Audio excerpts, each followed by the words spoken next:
আজকের রেসিপি নরম তুলতুলে ও স্পঞ্জি তালের কেক। বানানো একেবারেই সহজ, আপনারা যে কেউ খুব সহজেই বানিয়ে নিতে পারবেন। নমস্কার বন্ধুরা, রূপাস কিচেনে সবাইকে স্বাগতম। তাহলে চলুন রেসিপিটি দেখে নেওয়া যাক। শুরু থেকে শেষ পর্যন্ত দেখার জন্য আপনাদের কাছে অনুরোধ রইল। প্রথমে একটা বাটির মধ্যে নিয়ে নেব একটা কফি কাপের 1 কাপের থেকে একটু কম চিনি। ওজন হিসাবে 180 গ্রাম চিনি আছে। ওই কাপেরই 3 ভাগের 1 ভাগ সাদা তেল দিয়ে দেব। যে কাপ মেপে চিনি নিয়েছি ওই কাপেরই হাফ কাপ তালের পাল্প দিয়ে দেব। এই তালের পাল্পটা খুব মিষ্টি, তাই চিনিটা 1 কাপের একটু কম দিয়েছি। যদি তালের পাল্পটা তেতো হয় তাহলে চিনিটা 1 কাপ দেবেন। এবার সব কিছুকে খুব ভালো করে মিশিয়ে নেব।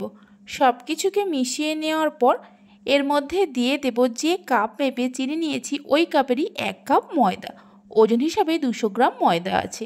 ওই কাপেরই হাফ কাপ সুজি দিয়ে দেব। ওজন হিসাবে 100 গ্রাম সুজি আছে।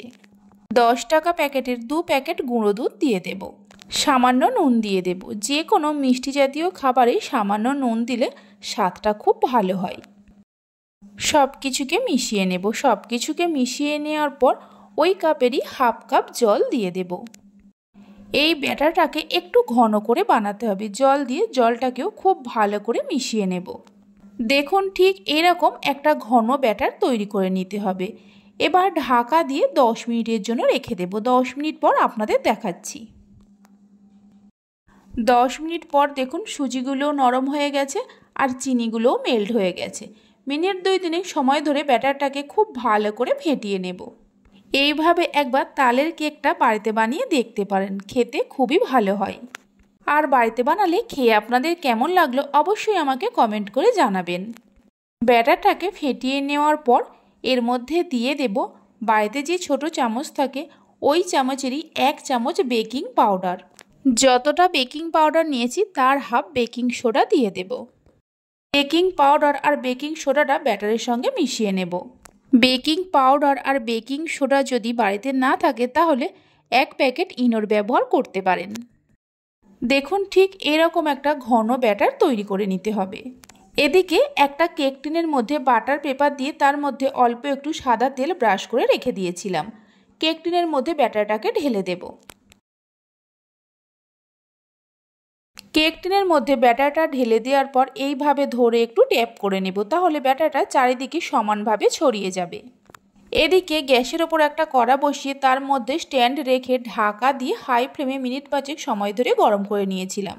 স্ট্যান্ডের ওপরে কেক টিনটা বসিয়ে দিয়ে ঢাকা দিয়ে দেব 40 থেকে 45 মিনিটের জন্য, গ্যাসের ফ্লেমটা লোতে রেখে। কড়ার মধ্যে যে ছোট্ট ছিদ্র আছে একটা কাগজের টুকরো দিয়ে বন্ধ করে দেব, তাহলে ভেতরের হাওয়া আর বাইরে আসতে পারবে না। 45 মিনিট পর আপনাদের দেখাচ্ছি।